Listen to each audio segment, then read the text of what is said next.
Yeah, so twice as many things, it depends on distinct individual factors. All right. And what's true, what's not true? There's no, we say classic, no firm answer. And I would also like to point out to newcomer ones, having dogmas is not a good thing within medicine and orthodontics or dentistry. No good, no good. You have to think, because you have to see a case from all different aspects that there are.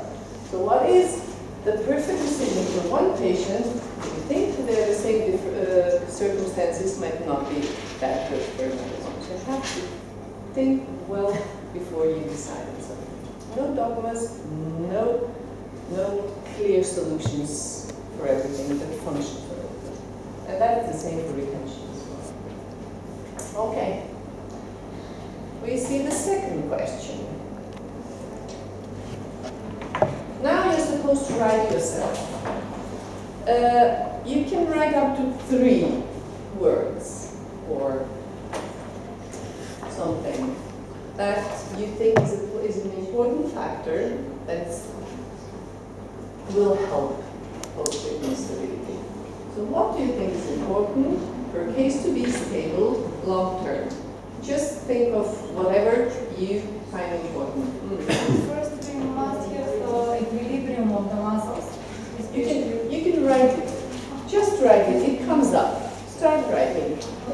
So you have an idea what the others think, and you think if you cannot write, think yourself. What do you think are important factors for stability of the case?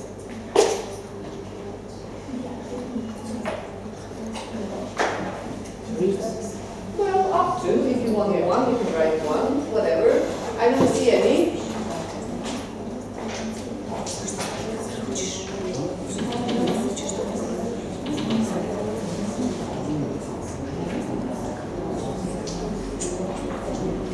Nobody thinks of anything?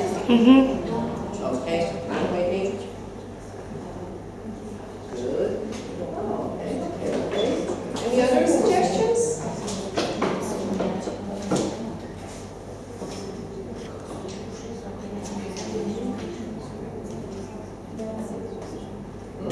More and more coming. Okay. Wow. Very good. So retention is there. Appliances, retention appliances, retainers, good. Initial accommodations, good. See the region training, education, all right. Well, we'll see a little bit more about it, but we cannot cover everything what might be important. But all right, good. Happy? Good. Can we go on? All right. Do you think that every patient must have a retainer after? So, yes, no, depends on age, depends on treatment. You can answer only yes. And if you cannot put it in, just think of what you need.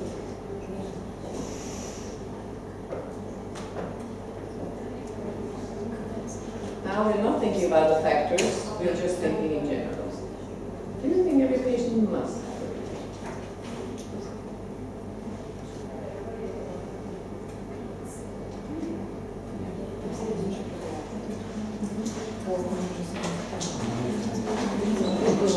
Okay.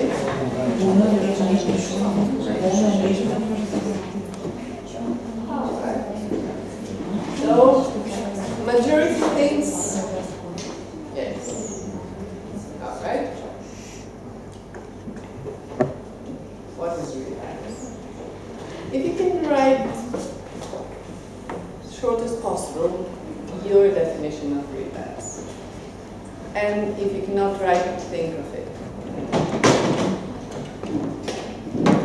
That's my favorite.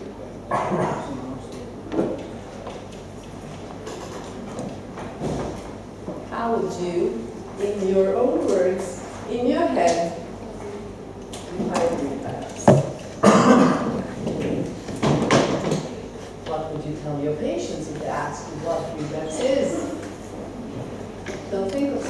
not advanced. I can explain to the patient what we have.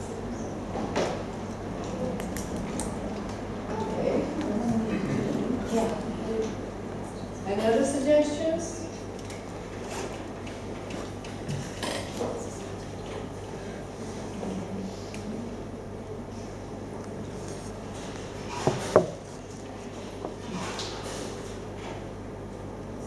Ooh, perfect placement of feet. Okay.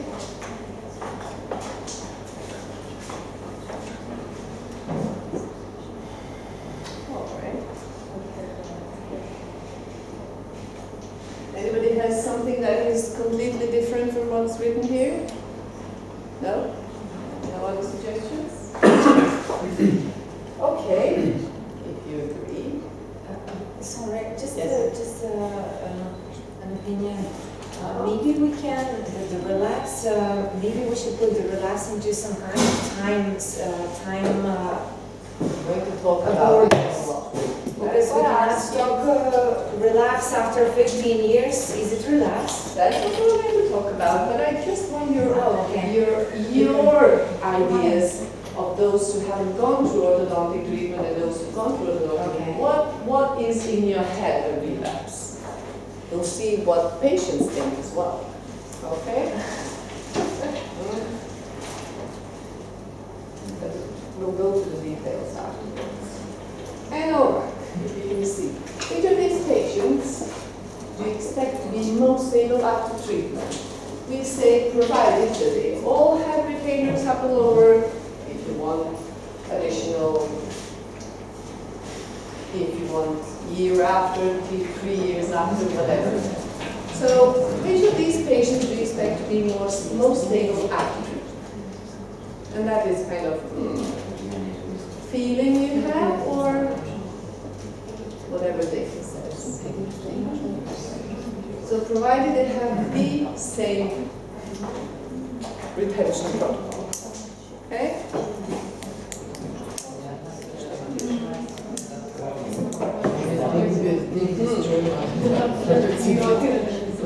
Okay. So nobody goes for option 2, which is very interesting. And only few went for option 3. If you ask me, None. I'm good for 3 actually. Yeah, we are also I'm in good agreement. for 3. I know the cases, and I have on purpose chosen an underbite that is with permanent occlusion, not one that is early mix, which will be anyway stable. Okay, I think that was the last one. And we can go. So this was just kind of, okay, see where you stand, and for you to start thinking about something that probably you haven't thought that much. All right. You don't need Wi-Fi anymore. I don't need Wi-Fi anymore. This is something, a tool that we use for the students and the postgrads as well. That usually, let's say, we send them papers they're supposed to read, and before the lecture, ask them, see how much have they read, how much have you understood, and then we can go on. But here it wasn't that easy. So for me to get an idea, what do you think? No, there's, as I said, no, whatever I say, it doesn't mean that's true. That is my opinion, my experience, and how everything's based so far. But it's like with whatever's healthy. You should eat, I don't know, blackcurrant because that's healthy. And the lady says, yeah, eat while it's healthy. Tomorrow, it may not be. That's the same thing with dogmas and orthodoxies. All right. Now we can go on. Where did I come from? I won't go through the whole story. I come from Amsterdam, I came to Bergen, and I did my specialty training, PhD, whatever. I worked for 5 years at the ortho department in Skopje, and back in long time ago. So 2000 I moved to Oslo. This is the dental school. These are two buildings actually. This is from the 30s, this is from the 60s, but they have a common entrance. So this arrow points to the second floor where the auto department is. And usually they used to say that whoever passes here after 7, 8, 9 o'clock in the evening, the only light is in the second floor, because all the postgrads work all day. And they really need to go light. I think they put on the alarm at 9 o'clock, so they have to go out, or they can know the code and stay a little bit longer. So this is where I live as well. And this is our postgrad today. We have 12 chairs. After the refurbishment, we got reduced to 9. 8 postgraduates every third year. So one chair is for the instructors if we need extra patients, although our postgrads never have we have patients because then we don't pay attention to what they do. This is the empty one, and this is not a nice photo, but what it looks like when we have courses. This is course for the Norwegian Orthodontic Society. We try to have one every second, third year. They come and visit the department and we show them what we do. Research going on, patients we treat, and they come sometimes with patients we exchange, like you do here. What do you think, what am I going to do, what would you do? Experiences, do not do that, do that. Different types of appliances. Things develop quite fast, much faster than when they used to. And of course we have visitors from abroad, once a year, twice a year, it depends, for not that many long time. Somebody will recognize somebody, although this is quite dark. We have the postgraduate, the seminars, and the clinic, and we try to include our visitors within the program that they have. Of course, they can switch to English, that's not a big problem. And we have some additional 1 hour per week. We have permission to do sports or training. So we have Salta Dental and the faculty which now switched to yoga. So whenever we have visitors, we try to take them for the entertainment as well. And this works very well. So this is exam day. Every third year. The postgrads, they have to present 10 cases finished. One of the external censors chooses one that they have to present for everybody. We as teachers and instructors have nothing to say. If the censor says this is no good, then it's no good, and we cannot influence the decision of the censor. It's usually 2 days. One is the exam. They take a theoretical question in 24 hours, and they present their specialist thesis. So this is the exam that you have to do. To get the paper from the department that they've gone through the education, but they're not recognized unless the government says you are specialist now. So some might be very lucky, and usually there is one fake question is also linked to treatment results we're going to talk about today. Big introduction, but it's good for you to know at least the background. Actually, factors that influence the rate of treatment results. So, if you expect me to talk about how you get from here to there, you'll be disappointed. I'm not going to say how you do it, what you use, what kind of techniques. That's not what the topic of. You might say, the midline is off. I can tell you that I really don't care if the lower midline is off and as long as it's straight with the face midline. And I will go half a year longer in treatment to put them right. Nobody stands like this, nobody goes like this in the street. So make the midline and the upper jaw straight with the face, that's perfect. Lower midline, as long as it's class 1, that might be problem as well. What we'll talk about is this period here. This is a patient, not the same one, another one, doesn't really matter. After treatment, and this is 10 years after treatment. So actually what we are going to talk about, what happens with this therapy. Well, not in treatment. And maybe that's boring for you. You'll be more interested to know shell extraction monster, what you use for applying, multiplying, which premolars, that we're not going to talk about. Maybe some other time. Now it's what can we do in order to have these cases stable after treatment? That's what we're going to talk about. Okay, now no disappointment. Good. Stability, that is a real puzzle. And that is, in my opinion, much more difficult to obtain.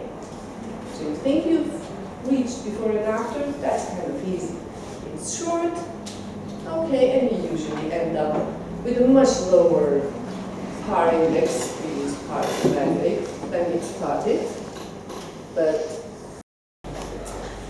so, what is relapse? These are all the changes that have once you remove your orthodontic appliance. And it is a distinct form of physiologic recovery, but it's not the natural physiologic changes what you have. Because I hope you know, and if that's the only thing that you get from this lecture, it is really worthwhile. The teeth move as long as we live. There are some microns they managed to measure and say what is a micron, and we think it is mesial, mainly in the upper. In the lower they say it might be mesial or distal, but that happens as we speak.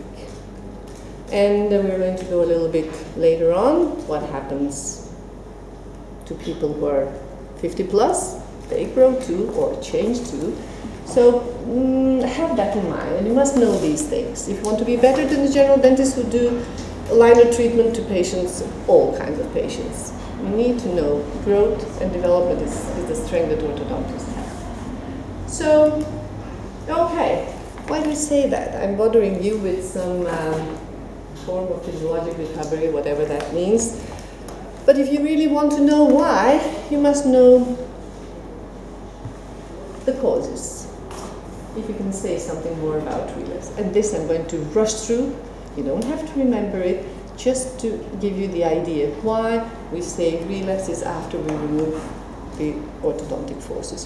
What happens with the supporting dental tissues? That's the whole thing. If you know what goes on there, we might understand a little bit more. Okay.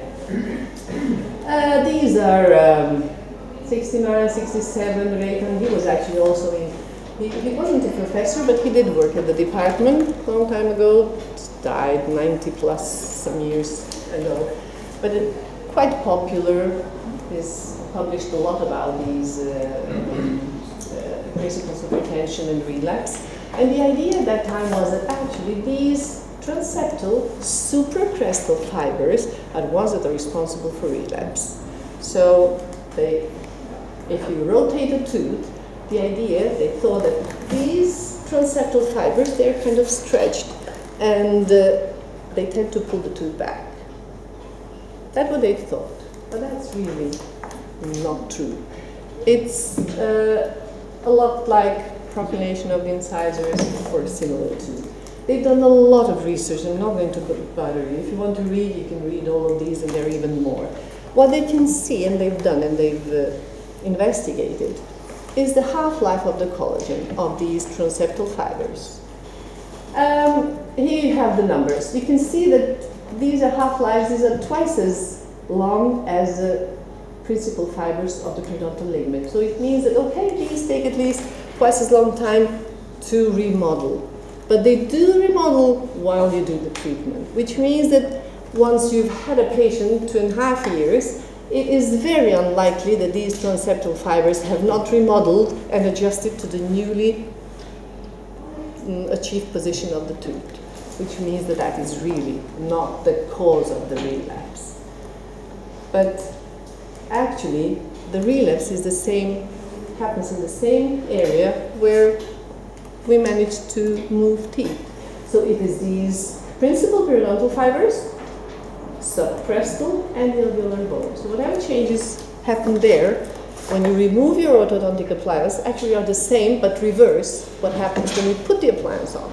You just go on reverse, in reverse. I'm not going to bother you to this one. We've done a lot of basic research just to give you an idea. We'll take this one. You have this is let's say, a maxillary rat molar. In rodents, the physiologic tooth movement is distal, unlike humans, which is mesial. That's why when you extract a premolar or a molar in the upper jaw, you can expect a spontaneous closure up to a certain amount, sometimes even full, because that's the normal physiological movement of teeth. But they move in a different direction. So the red spots are osteoclasts. That is the normal thing. So little by little, some microns a day, they move this direction.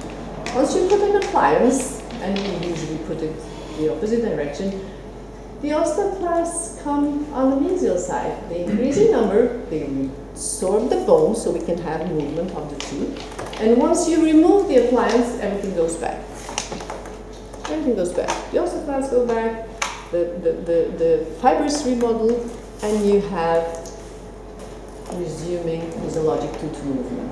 If you look at these, just look at these numbers. This is kind of number of microns that you can have a tooth relapse after you remove the appliance. It's about 100, and maybe tooth move 200, 500 micrometers depending on an animal. Like in humans, it's not the same. But this is the point, that during the first day, after removal of the appliance, you have more than 60% relapse in tooth movement, more than 60%. And then during the 3 weeks, it goes on, gradually increases up to 80, but it's not completely gone back to. So at that time, the periodontal ligament and bone, they have kind of resumed normal physiological movement. That's what happens when you remove the appliance, you put your retention. This is what it looks like in animals. This is before, this is when we move the tooth. See, it's quite visible, and this is 3 weeks after the appliance has been removed. It's almost, but if you measure really precisely, it's 80%.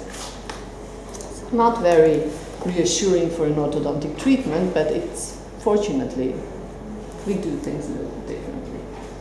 So what you're supposed to take with you when it comes to relapse, please be careful. It's really tempting to use relapse as a term because it's simple, easy, and I'm even caught up in my own lectures using it. But actually, relapse, we should rather use post-treatment changes if we talk about changes that take place years after orthodontic treatment. So relapse is actually what happens immediately after you remove your appliance. It has to do with what happens in the supporting dental tissue. This is, we have a tissue recovery and then normal physiologic tooth movement, as always. And the clinical dental changes that we see long after, and now I spent months, years, that's really not relapse. That would be rather post-treatment changes. Let's see this patient. This was given to me by a friend of mine, Anne-Marie Renkema, who's a lot and changed a lot of experience with retention and relapse and recessions. This is a patient, you can see the way it looked, age 13, and this is after treatment. I don't know, I don't think they've put a permanent retainer, but maybe he had a removal, I don't really know. You can see that they've extracted, looks quite nice, took some time to do it. So this is 2 years after. Okay, that wasn't that bad. 5 years after, what would you say? Maybe he doesn't mind. All right. 10 years after, things are getting more and more crowded. Would you expect that? Well, you might say, yeah, I would. I think there is one more, 27 years after treatment.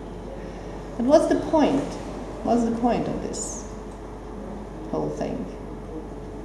It's not that there was a return to the pre-treatment malocclusion, or was it?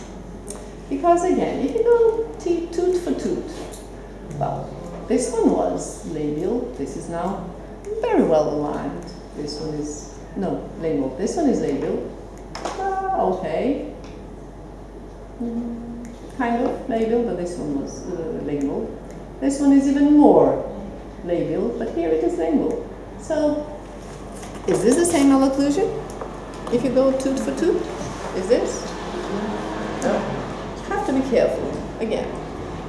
Because if we say, okay, there is crowding, and crowding to start with was, let's say, 4 millimeters, I'm just saying, and 27 years after, 5 millimeters, ooh, it got worse. Did it get worse? Was it because we gave him a bad ortho treatment? We extracted even? Supposedly it should be better. No, it's not true. It's not true. This is kind of, if you see tooth for tooth, it is slightly different malocclusion. It's not the same thing. So the numbers of the crowding, the number might be similar, but you have to take a closer look. So that goes mainly for the crowding. Otherwise, other things, and really, I could speak the whole week about different types of malocclusions and what is the stability of overjets, overbites. They're not that bad. Crowding is the main concern, and crowding in the upper jaw is the most important. The rest, I mean, they don't care if they have a crossbite on the first molar. Who cares if it came back? Nobody looks at it unless there is a forced bite. So this is what matters. But they've done an investigation actually, quite new one, this year. They had a look. Teeth movement 12 years after orthodontic treatment, with and without retainer, relapse or usual changes. And they've done a lot of randomized clinical trials, proper evidence-based treatment, the Swedes. And that is what they found here. Actually, they've had a group of patients that they followed on an RCT, randomized clinical trial. And approximately 3 years plus minus after the treatment, they've removed all the retainers that the patient had. So they've had them 12 years after. What do they find? 25% of the displaced incisors can be considered as an effect of natural growth. So we're not talking only about relapse. Post-treatment changes, yes, but many of it can be actually normal growth. It would have been there anyway. So do not take it hard on you or from your colleagues that somebody did a bad treatment.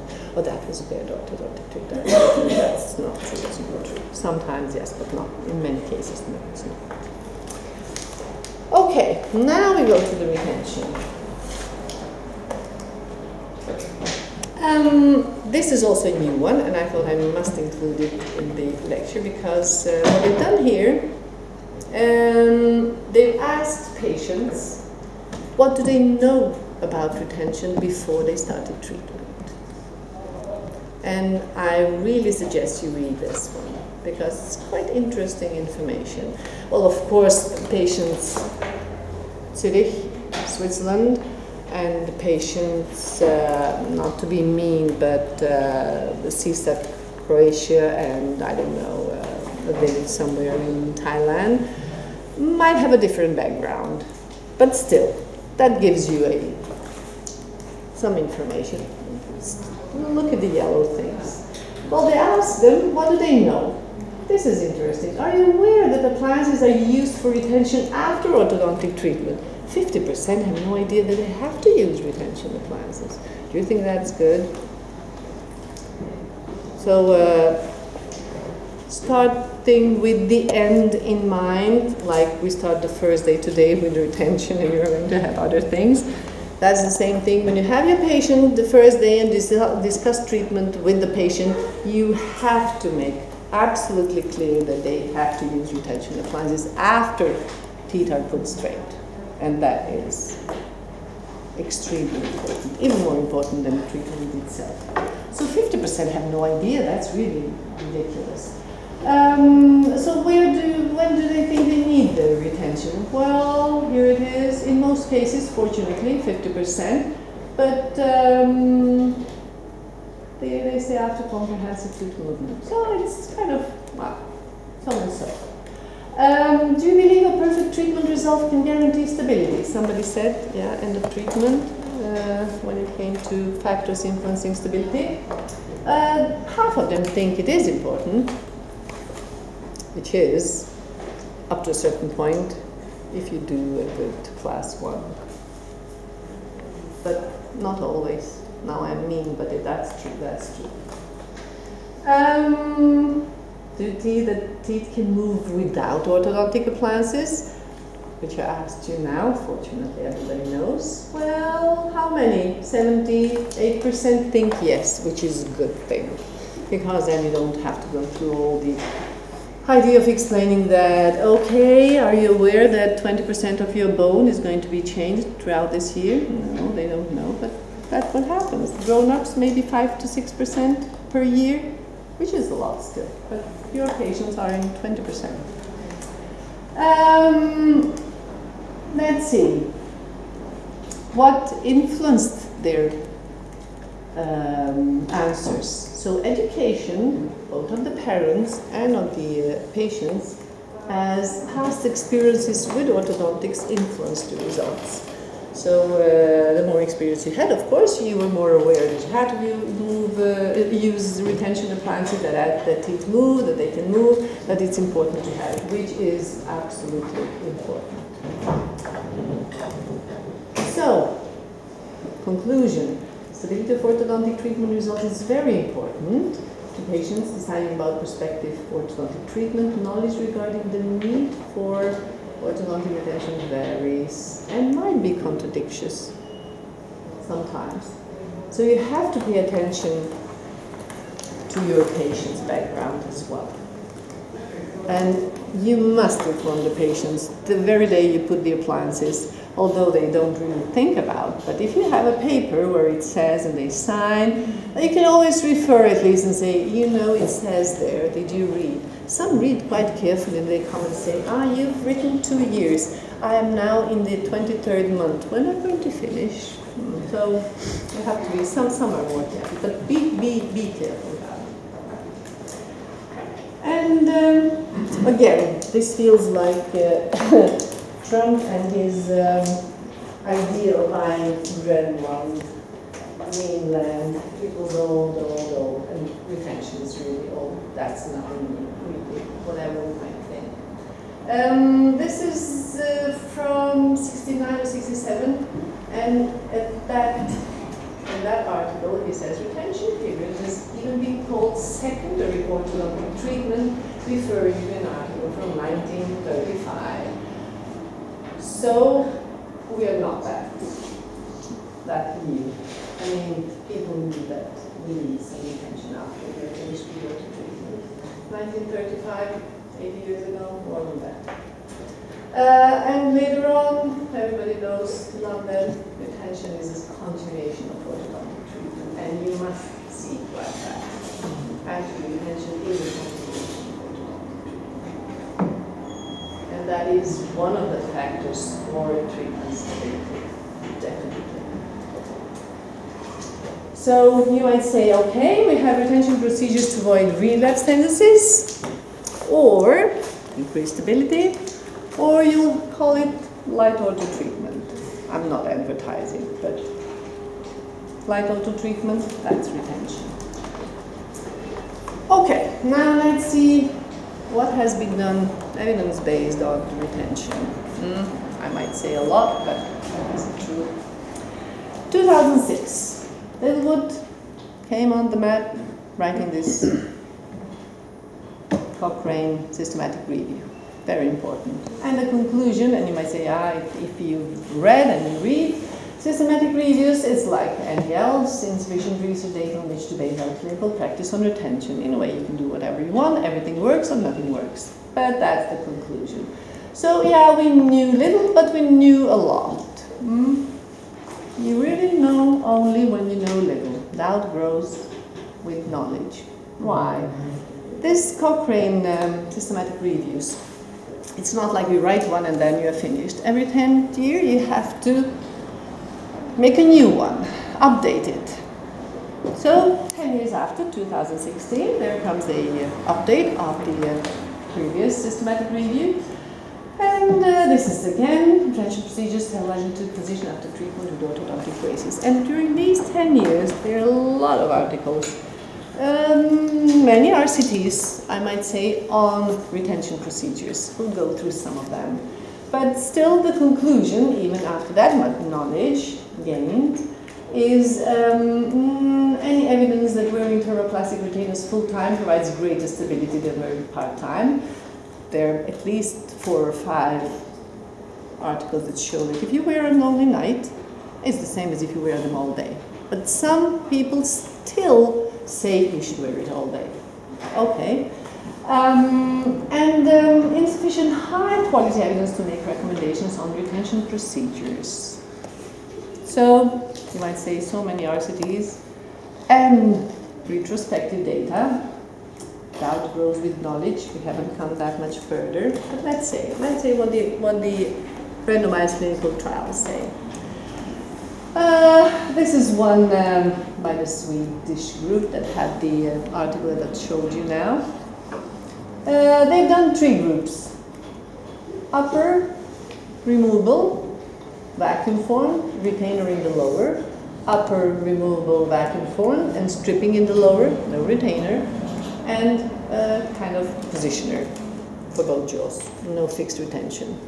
And what did they find? That all 3 types of retention were equally effective in controlling relapse to a clinically acceptable level 2 years after.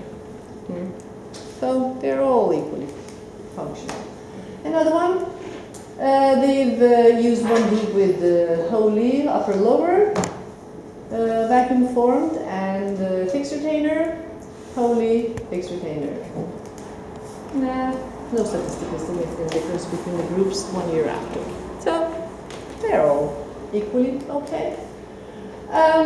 This is again single center randomized. They've used a group with the wholly upper lower, vacuum formed upper lower. At 6 months, they find some kind of a little bit more effective, but 0.5 millimeter, 1/4 millimeter, really, even if it shows some statistical significance, that's really clinically not important. Bonded and vacuum formed retainers. This is lower jaw. Again, randomized. Significant difference in mandibular at 6 months, not at 12, not at 18. But they anyway expect some relapse when you remove the appliance. So what does that show? That whatever retention protocol you use, if you use a vacuum formed or a fixed retainer or wholly or positioners or whatever, they seem that up to the period that they investigated, which was up to 2 years in some of them, was the same thing. So whatever you choose is as good as the other. They seem to work in the same way. This is another project that we did. This is a retrospective. Again, I'll rush through fast. I think the important thing is to see the growth, and everybody's sleeping already. So we've had maxilla mandible. This is a combination of fixed retainer and additional, as you use here, additional vacuum form, only vacuum form, no retainer, and only retainer. And here in the lower jaw, retainer, no retainer at all, and retainer that was removed 3 years after. So what we could see that better mandibular alignment if the retainer was kept longer. So that's what we could see, and many other also show. Of course, this is 5 years versus 3, but if you keep your retainer longer in the lower jaw, irrespective of the starting point, which was the same for everybody, that's the same. That's better. You should keep it longer in the lower jaw. If you keep it even longer than 5 years, that's better still.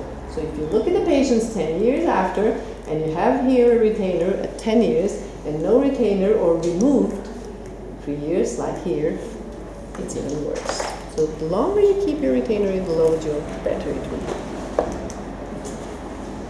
That's 1.1 millimeter in average, but also think. If it is 1.1 millimeter or 2 millimeters, which might be nothing, if it is spread from 3 to 3, that doesn't really mean anything. But if it is on one tooth, oh, that matters a lot, particularly the upper jaw.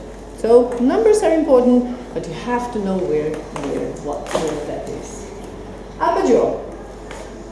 Well, this is before, after, 10 years after.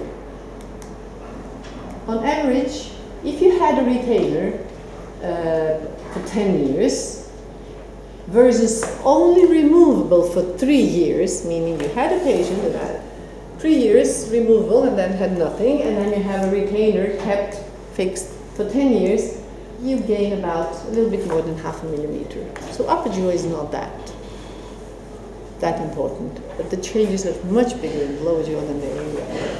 So, if we are to conclude, different retention strategies prove to be equally effective in maintaining stability of the occlusion up to 5 years. Better mandibular alignment if you keep your retainer longer, and in the maxilla there weren't really clinically significant differences if you had your retainer for 3 or 5 or 10 years. Of course, this is important from a statistic point of view, and we'll talk about that a little bit later. This is the same investigation, if I can use a body, the vacuum formed retainers, prospective randomized controlled clinical trial. Of course, they showed that 6 months there were some changes, not at 12 and 18. And then they have an update last year where they concluded 4 years after that actually, on the basis of this study, it is fixed retainers may be the approach of choice to maintain alignment of the mandibular anterior teeth. So that was better than the removable. But, and I always tell our postgrads, part of your education is to know how to read data. Everybody goes on to the conclusions because that's easy, but you have to read how they came to the conclusions if you want to learn something. Is it true? Yeah, well, might be you might buy this one and you'll say, yeah, I know, it's easier. Patients want that. That has been shown as well. But what they did, after 18 months, they told the patients with the removable appliance nights, intermittent nights only wear, 1 to 2 nights a week. Well, I don't think you need a randomized clinical trial to show that if you wear it 2 years, 1 to 2 nights a week, to a permanently fixed retainer in the mouth, that's better. That's no doubt. You really don't need it. So be careful when you read. Which is, I mean, the conclusion, I would agree with it, but for all the wrong reasons. Get what I mean? So, okay, we have patients 5 years, 10 years with a retainer. What happens after retention? After the 3 years when we remove the retainer, or 5 years when we remove the retainer, or when they lose their retainers? What do you think happens now?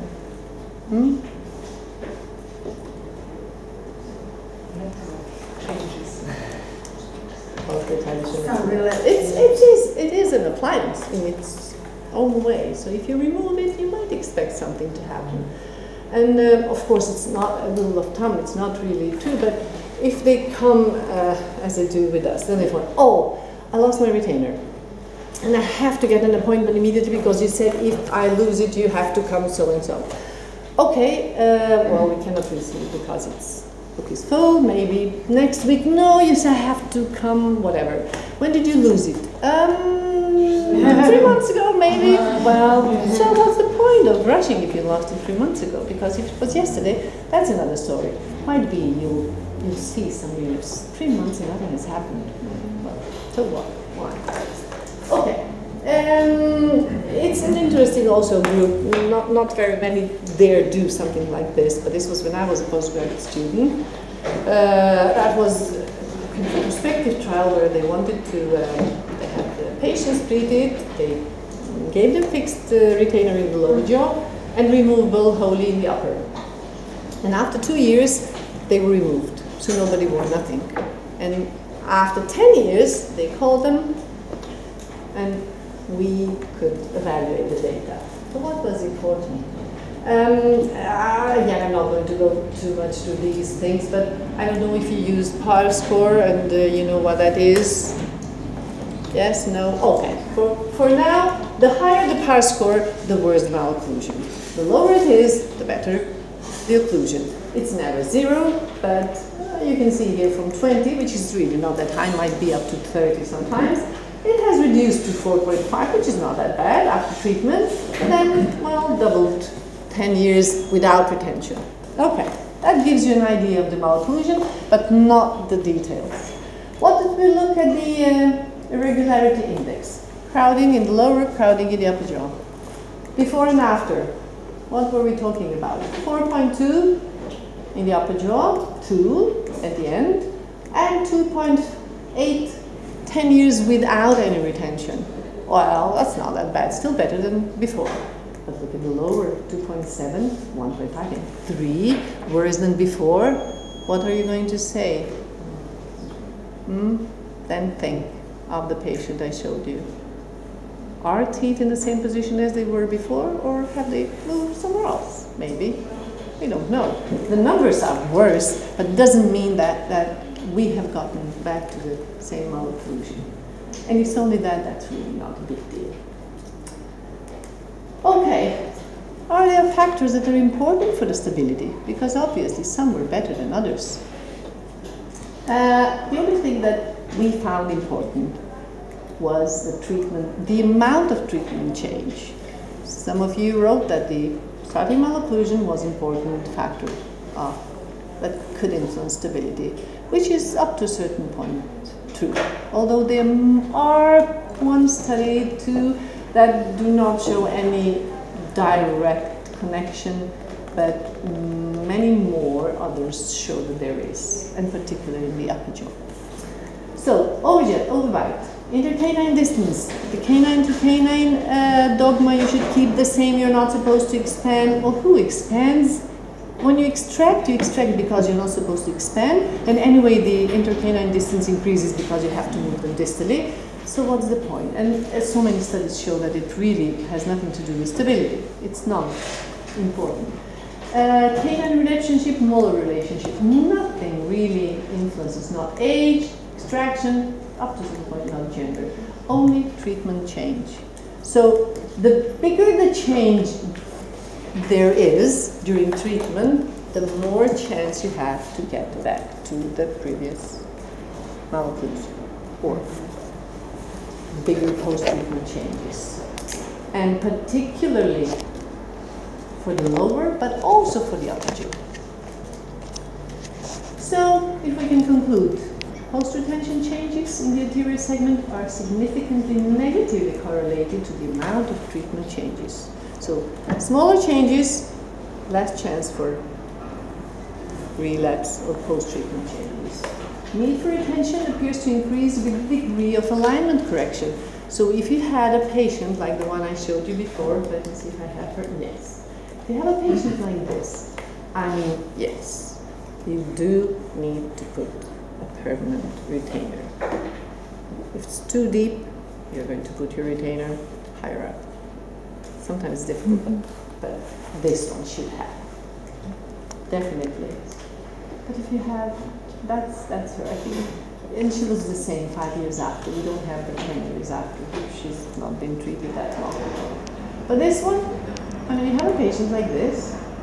You have a midline, kind of, that's still not correct. But you put a retainer on this one. Yeah, you can put if you want, but you don't have to have that one.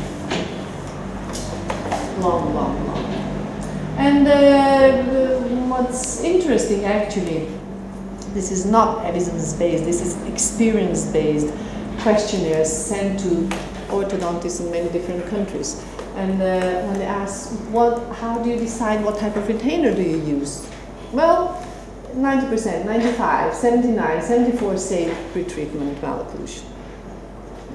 And as I said, overjets, overbites, class 2s, class 3s, crossbites, whatever, they tend to be okay, rather stable. Open bite, so-and-so, but crowding, particularly in the lower jaw, even if you didn't have it, you might get it. So that's what you're supposed to think about. And again, experimental evidence. Retention, orthodontic relapse. Well, you should expect certain relapse. Some changes are inevitable, whatever you put, even with a retainer. And I mean, I have a lot of photos, but not here, with a retainer and space opening, with a retainer, tipping, torquing. I guess you have the same. So, effect of retention on the amount of relapse in this group of dogs that were twins, and they treated them same. They're twins, so we suppose that the biologic background is the same. The only thing was the amount of active tooth movement. So the more tooth movement, the more chances there of relapse, even with retention. What if you don't use any retainers? What happens if you just have your patients, remove your appliances, and let them go? What do you think will happen?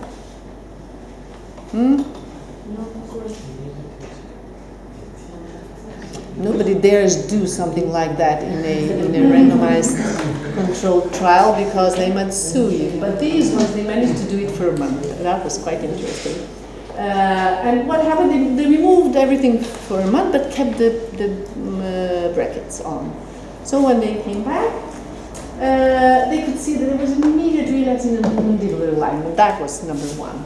And Aubergine in 17 out of 30. But this sounds like awful, but if I said that 13 patients experienced no relapse at all, would it be different? Which means that almost half didn't have anything. So what does that mean? And even in those that had relapse, they got better marginal ridges, petal-occlusal context, everything improved, no retention whatsoever. But it is important, and that's the point, that maybe it's easy to generalize, but you should individualize.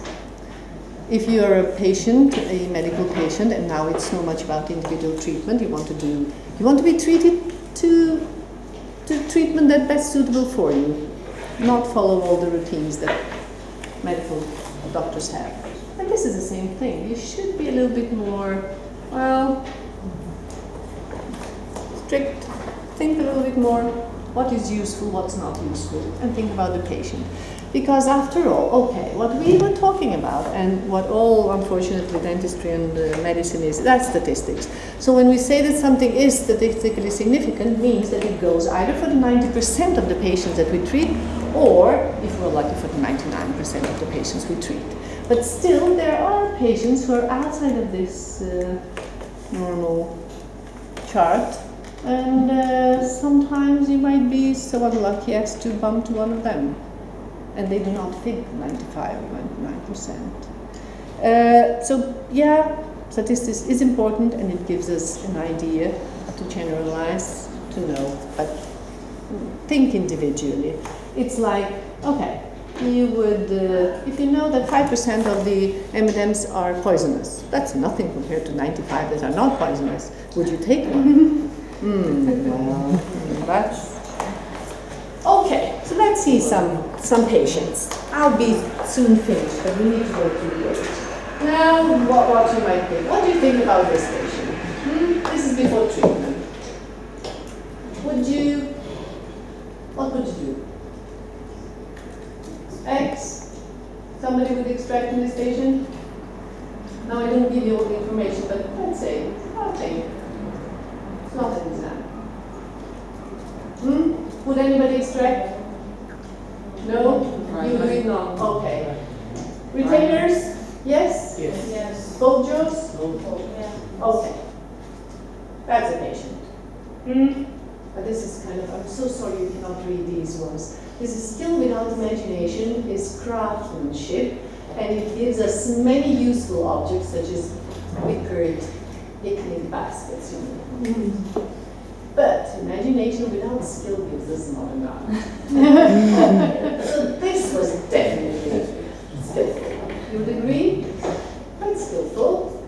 You had a patient that looks like this, and you end up like this. Wonderful occlusion, but then you must say perfect specimens gives perfect results. That's the only way to get there. Retainer, sometimes, and it really depends on the individual instructors. Some people use 3-2-3, some use them all incisors. It doesn't say it's much big difference. And of course 3 to 3 plus a vacuum form retainer in the other. So that's the after treatment plan. You want to see the way it looks like 3 years after? Okay. Not bad. No. No. 5 years after? Not bad at all. Would you expect that? Somebody was skillful, did a good occlusion, did a good treatment. But then, if you can pay attention, well, that's difficult to see, but he's lost his retainer, and there are only remnants of the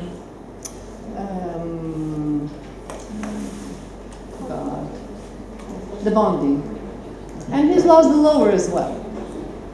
So when did you lose it? I don't know. Whatever. It's not interested. Okay, what are we going to do? 5 years after, put new retainers? Well, unless they require. I don't think I would. Would you? No. No? Okay. 10 years after, no retainers? What do you think?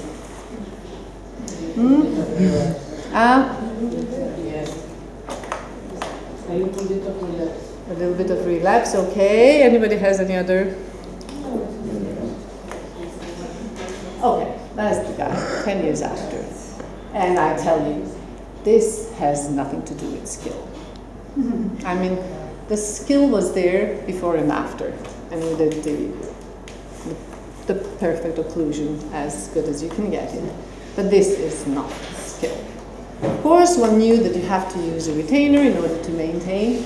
We would know that 5 years without retention, the patient would look almost exactly the same, a little bit, but what's that? It's really nothing. So, we must believe in luck. Otherwise, how can we explain the success of those we don't like? And this was pure luck. I mean, yes, we were lucky with the way the patient grew. We were lucky that he didn't fall and broke the tooth, whatever. So you must be sometimes lucky, and you must do good seeing in the future. So that is what the guy says, illusion of skill. They say, why do we have people, let's say like me, I ended up as a professor in Oslo. Was it because I was that good, or was it because I was lucky? Everything fell into pieces, into right places for me. Might be, never know. But you shouldn't underestimate skill, nor should you underestimate luck. Okay? Both. Because long-term stability, this is again a systematic review, inconclusive and unpredictable at the individual level. We cannot know. We have 95%. We know approximately that we are supposed to do like this and like that. And of course, you have to follow the routines. Otherwise, they might say, this happened because you didn't do what you were supposed to do. So, I'll show you some patients before and after, skill or luck.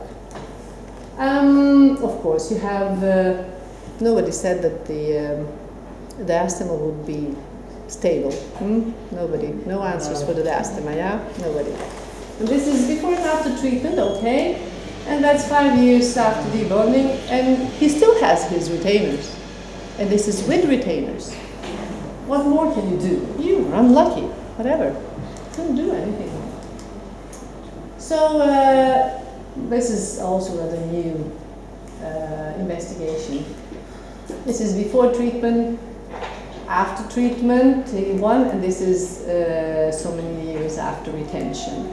You can see these are the cases worse, no different, after treatment, but these are greatly improved and improved. So we have kind of the same number of greatly improved and improved, but the proportion is different.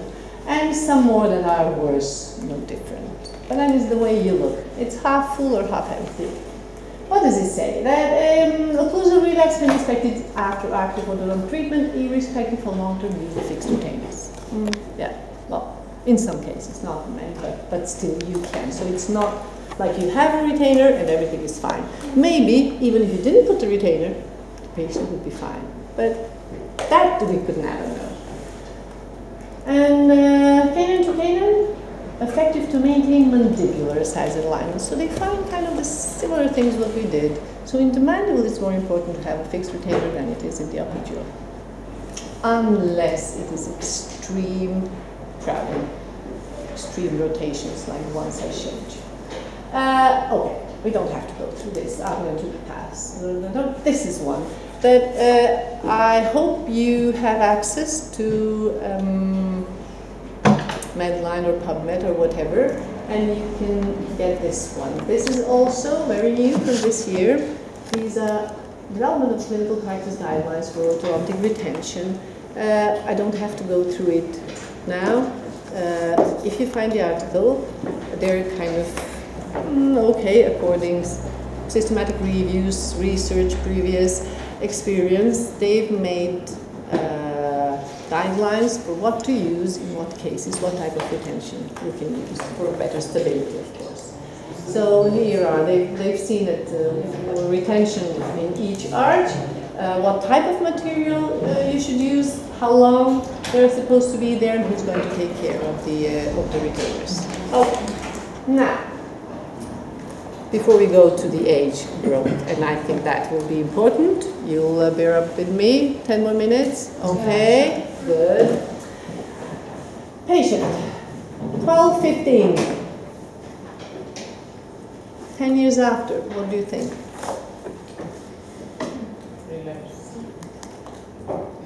Slight, not that much, not that bad. This is the one that you remember. This is the funny one. This is the funny one, but this is, we never managed to get her more. But this is one of the 5% outside of the normal curve. So everybody would put a retainer on this diastema, but with this kind of caries and white spot lesions, no way. And they didn't open, not even a millimeter. What about this one? Open bite, X, A16. What do you think?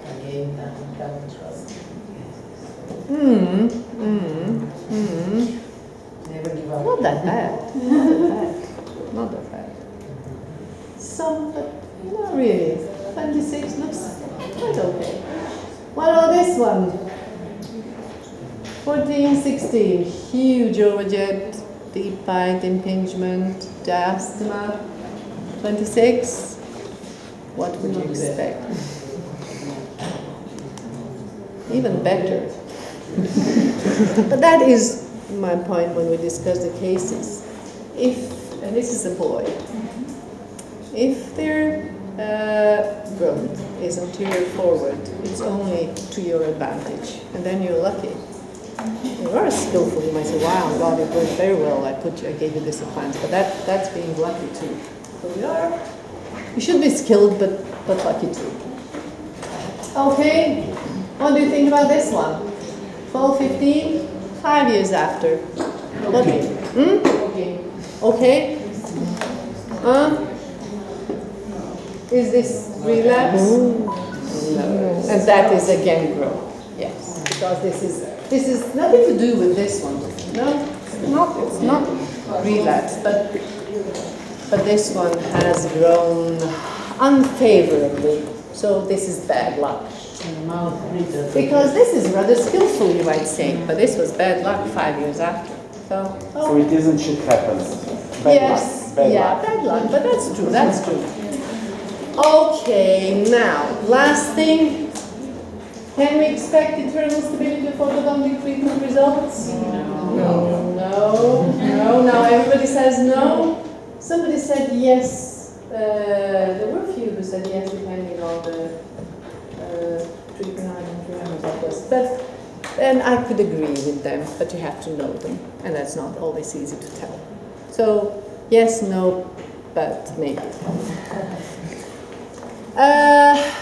Why is it that we cannot really say, okay, this one's going to be nice, but some turn out to be better because of growth?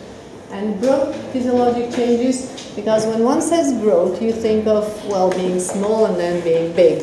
But really, that's not the case in many of the, let's say, 20-year-old ones that we treat. Because they have all sorts of things going, marital, maturing, optional, blah blah blah, whatever. Growing old is mandatory, growing up is optional. These are so mantra things Americans try to sell when you go to retreats or whatever. It doesn't matter. It is true because you must get old. I mean that's the fact of life. So when we speak of growth, you think, okay, being so small, and then you grow, and then you grow, and then you become kind of, what is this, 25? But then there's life after 25, so unfortunately it goes like this. So you get 60, you're too young to think that, nah, this is not going to happen to you. Oh well, just wait and see. And this is what happens with women who come to 60. Well, okay. Growth and development. Is it development? Is it growth? You should understand it more like change. Like this one, for example. We're talking about the smile of Britney Spears. With the second group, not with the first one. She has two wonderful smiles. She's had treatment, bleached teeth, no doubt. But she has two straight incisal lines. She needs to have one. Like Bradley Cooper, he has the same. Two straight lines, not a nice line, not too much. Okay, what happens? The face changes. I mean, now that we grow, mostly vertically, but also sagittally and least transversely. So in all three directions we grow. And then we are already grown, and then we go on changing. Is constant remodeling, upper jaw, lower jaw, plus and minuses. We don't go into details. Wherever you have reposition and apposition and resorption, it changes all throughout life.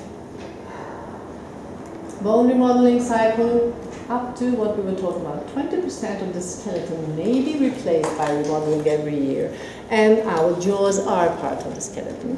So if you have a patient that you started treating when they were 10, 11, and you end up when they're 14, 15, means that they end up with a totally different almost bone that they had to start with. So how would you expect not to have change afterwards? Things don't stop there. Face of time.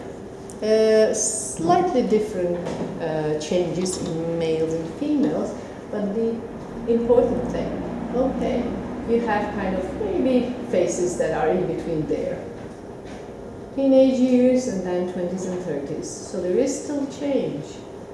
But people do age differently, that's true. And then all of a sudden, many other things start to change. Bigger nose, longer ears. Actually, you lose bone support. You lose bone support. And unfortunately, you cannot see the, put it there a little bit.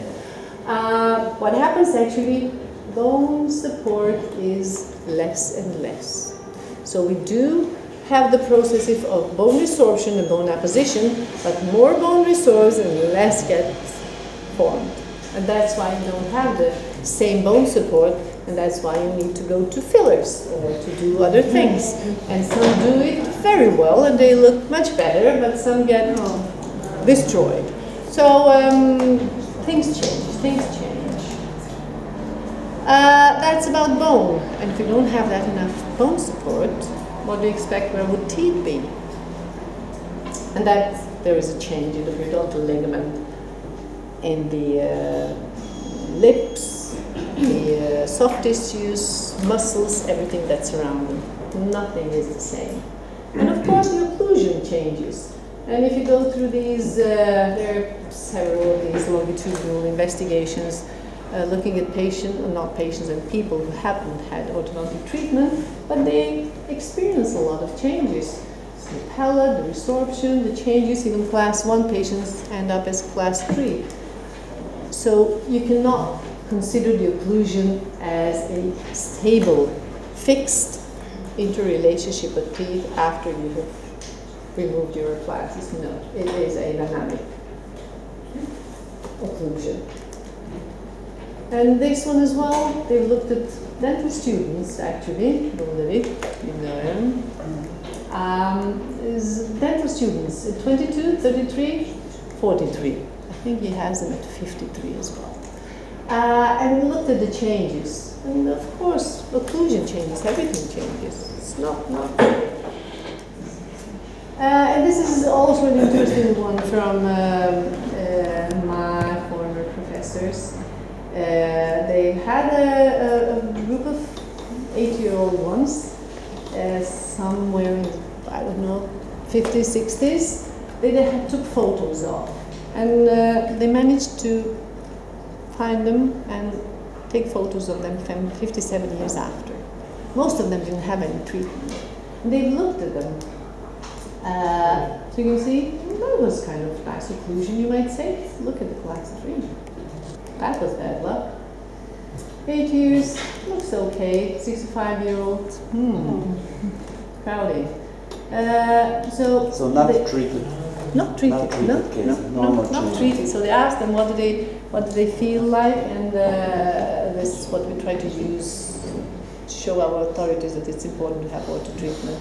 Because individuals with normal occlusion in childhood reported favorably about experiences and attitudes towards their teeth, but those who had malocclusions, they vary. Well, some, of course, somebody is satisfied, doesn't really care, but some do.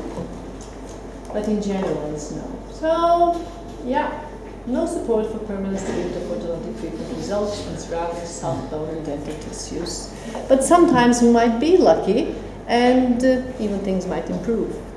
Sometimes they deteriorate, but you should inform the patient. So, if you had a puzzle, and I didn't tell you third or half of the things that we should, we try to kind of go there, but we're halfway through. We know a little bit more of what we knew before, but I don't think we'll be ever able to go completely, and that's the beauty of those. So, conclusions, and now we're finished.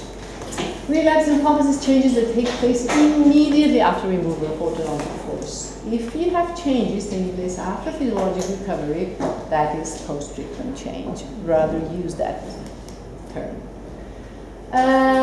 Different retention protocols seem to have equal effect of maintaining the treatment results, at least on the short term, meaning up to 2 years. RCTs, no different. Some even 4 years after. Retainers seem to reduce relapse and unwanted post-treatment changes, particularly in the mandible.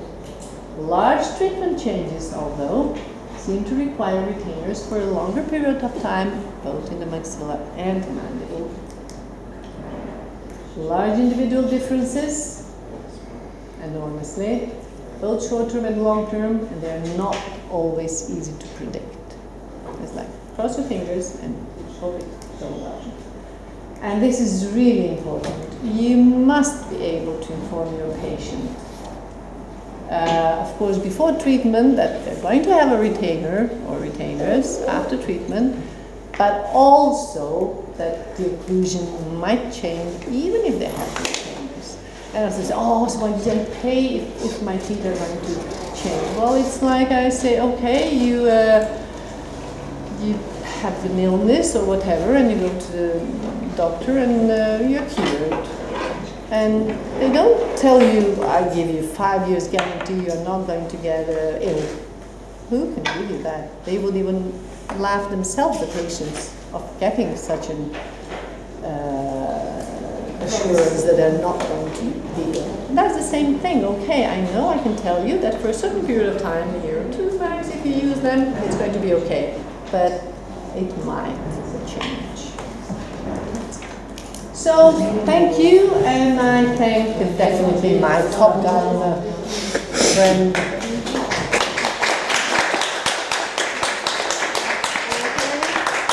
Everybody's so tired, no questions, or if you want, you can ask. But